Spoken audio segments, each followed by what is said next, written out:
Émergence, doya, doya, émergence, doya, doya, émergence, doya, doya.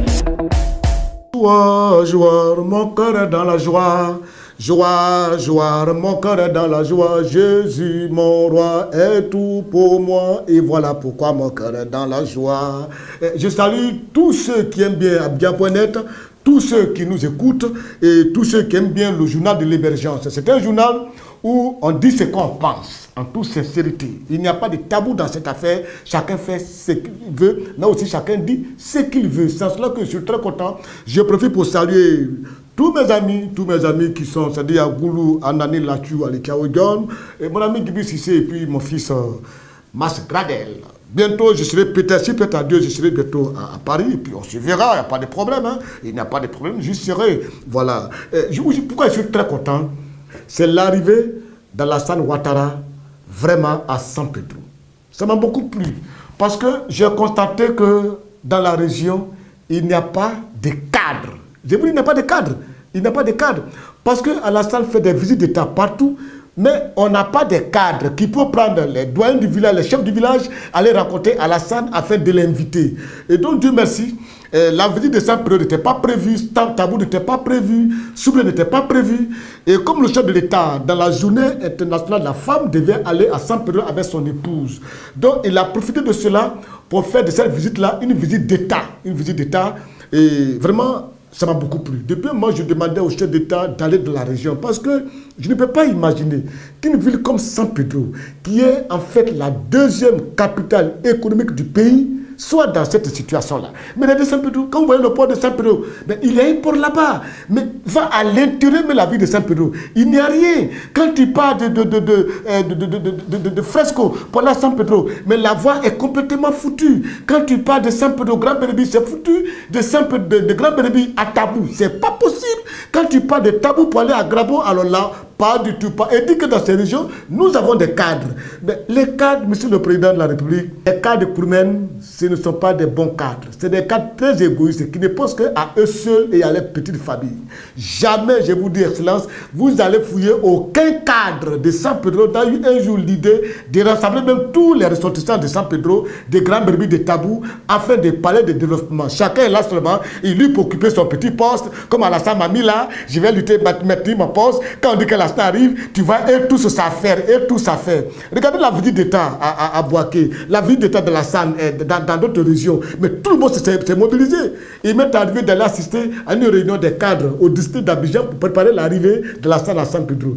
Mais tu vois, chacun est là. Non, le chef de l'État dit que c'est une visite d'État, on confie le problème. C'est-à-dire, c'est le cabinet du président qui l'organise. Le cabinet l'organise en collaboration avec le ministre de l'Intérieur, Ahmed Bakayoko, et puis le préfet de San Pedro. Sinon, nous, on doit rien faire dedans, on doit rien faire. Mais c'est ridicule. C'est ridicule parce que je ne peux pas imaginer que le président de la République parte chez nous et que même ils sont incapables même de mettre en place des petits comités pour faire partie tout le monde. Non, non, non, il n'y en a même pas. Mais San Pedro, c'est chez moi. C'est chez moi. Il y a plein d'hommes qui ne sont pas partis parce qu'ils n'ont même pas été invités par des cadres. Chacun luttait beaucoup pour sa petite chapelle, comme un macho tout dans la salle. Je vous dis, monsieur le président, tu ne les connais pas, je les connais. Tous ceux que tu as vus là-bas, je les connais. Que ce soit Tabou, San Pedro, Grabo, je les connais très bien. C'est des gens qui ne valent pas grand-chose dans la région parce qu'ils ne posent pas, ils ne posent pas d'action allant dans le sens du développement de la régionale. Il n'y en a même pas. À part de temps en temps, Nabo Clément qui se démerde, qui se débat un peu, en étant beaucoup plus ouvert, en étant beaucoup plus social. Dites-moi encore le nom d'un cas dans cette région qui est social. Il n'y en a même pas. Il n'y en a même pas. C'est cela que je dis beaucoup merci au chef de l'État pour cette visite-là. Sa femme, pour le fait de réunir toutes ces femmes de San Pedro et puis chercher à faire quelque chose pour leur donner du boulot. Je dis merci. Je sais que depuis que le président a quitté là-bas, je pense que ma région va devenir quelque chose. Oui, c'est très important. Parce que les chefs ne vont pas rester comme ça tout le temps dans des visites, dans des comportements. On n'évolue pas, on n'avance pas. Toujours, tout le temps. Grabo est attaqué. Grabo est attaqué là. Vous en savez. Les cadres là-bas, ils en savent quelque chose. Ils savent quelque chose. Mais si demain, c'est lui qui m'énerve, celui qui continue à poser des actes ignobles, je suis obligé de donner leur nom, de les dénoncer au chef de l'État, et puis ils vont les connaître. Et puis si je dénonce là, je donne avec preuve à l'appui, je n'ai pas envie de le dire pour protéger les petits pains qu'ils mangent là. Mais qu'il fasse très attention. La Côte d'Ivoire n'appartient pas à quelqu'un. La Côte d'Ivoire n'est pas la source de quelqu'un. La région est très en retard. Nous sommes en train de lutter. Quand tu quittes Tabou pour aller à Grabo, quand tu as traversé la source de Pam, tu as traversé Olodio, tu as passé même chez moi, Colodio, pour aller à Grabo, tu as passé à Saint, mais il n'y a rien là-bas. Il n'y a rien là-bas, et d'ailleurs qui a été attaqué. Ça, c'est le village de ma mère. Mais c'est quoi ça? Il ne faut rien de tout cela. Le contexte, ça les plaît. Vous pensez que oui, les choses, Grabo, la région, c'est pas une question de partis politiques, c'est une question de développer une région. Émergence, émergence, Qu'il faut dire, chacun doit avoir, c'est-à-dire une grandeur d'esprit, quoi, une élévation d'esprit. C'est pour ça que souvent, quand je vois la grève des enseignants, je suis un peu peiné. Je suis peiné parce que le comportement, c'est-à-dire le système éducatif ivoirien, a fait aujourd'hui que les diplômes ivoiriens ne sont pas pris au sérieux, ne sont pas pris au respect. Parce que nous avons un enseignement au rabais. Tout le temps, il y a grève. Les élèves grèvent, les étudiants grèvent, les enseignants grèvent. Mais quand même, un pays qui sort d'une crise, des années de guerre, 10 ans de guerre, et puis on a connu, vers la fin de la crise, 3000 morts, l'État de Côte d'Ivoire n'existait pas, la nation n'existait pas. On est en train de remonter cet état-là, la nation, et des gens trouvent encore de quoi à redire. Ici en Côte d'Ivoire, les gens les mieux payés, c'est les enseignants. C'est les enseignants, mais quand même vous aussi. Mettons pas la tête un peu. Je vous dis que le professeur de lycée est mieux payé qu'un docteur ici en Côte d'Ivoire. Et ça, je le dis. Et vous en savez quelque chose. Vous pouvez faire ce changement-là pour que des gens puissent accepter d'aller à l'enseignement. Mais ils sont mieux payés. Mais quand même un peu de retenue. Et ça fait qu'aujourd'hui, j'ai eu pitié. Quand ce matin, je voyais dans les rues à Yopougon des enfants crier « C'est foutaise, on veut composer. C'est foutaise, on veut composer. » Et des enseignants qui ont déjà leur avenir, qui travaillent, retiennent des notes, refusent d'enseigner, ferment les établissements publics et ils ont le courage d'aller dans les établissements privés pour donner des cours pour qu'ils aient de l'argent. C'est-à-dire qu'il faut que des gens soient fermes. Il faut que des gens soient très fermes là-dessus, prendre des décisions fermes. Oui, pour ne pas détruire l'image de notre jeunesse.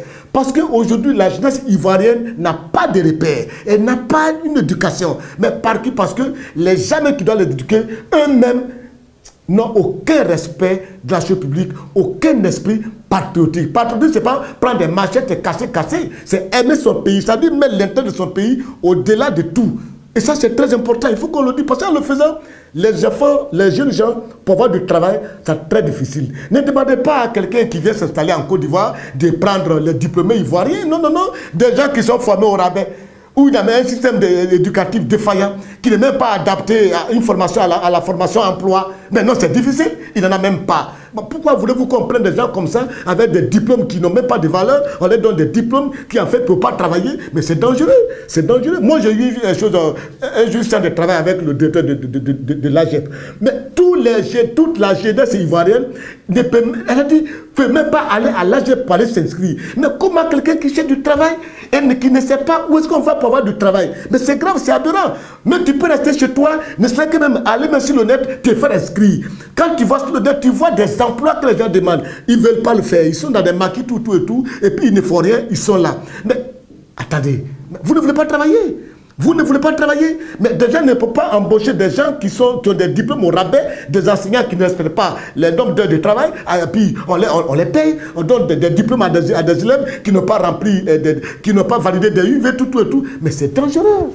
C'est dangereux. Dans quelle Côte d'Ivoire sommes-nous? Et quand même, tu respectes un peu des gens. On a quand même débloqué un peu d'argent, vous a donné. On a débloqué vos salaires. Vous voulez quoi? Un truc insidieux ou bien quoi? Mais attendez, moi je pense qu'à un moment donné, on s'assoit un peu et on pense un peu à la nation. C'est cela que chaque fois je demande au ministre de l'Éducation nationale, pourquoi ne pas organiser les états généraux de l'enseignement pendant les vacances pour qu'on sache en direct à la télévision, au palais de la culture, qu'est-ce qui s'est fait, qu'est-ce qui n'est pas fait et qu'est-ce qui reste à faire. Où les parents d'élèves vont intervenir, les élèves vont intervenir, les étudiants vont intervenir et à la fin de cela, on va sortir un cahier de charges que nous allons remettre au gouvernement et devant toute la nation et on va savoir la responsabilité de chacun. Non mais c'est très important parce que il faut y penser. Parce qu'aujourd'hui, la jeunesse ivoirienne passe son temps, c'est faire la politique, des candidats par-ci, des candidats par-là, et des gens profitent de leur comportement, comme ils ont très fait, courir derrière quelqu'un, avoir des jetons. Non, non, non, nous on ne le fait pas, nous on ne le fait pas. Émergence, doya, doya, émergence, doya, doya. Quand je vois aujourd'hui des gens comme les Si Amara, ils sont candidats au présidentiel, je vois Bani, candidat au présidentiel, Kakabe, candidat au présidentiel. Bon, moi, ça ne m'étonne pas, ça ne me dit rien, c'est de la politique, c'est normal. Quelqu'un qui a vu des candidats peut être candidat. Mais il faut regarder en cela quand même l'attitude de Bédié. Bédié n'a pas réussi à, tu vois un peu, à créer une hégémonie au sein du PDCI.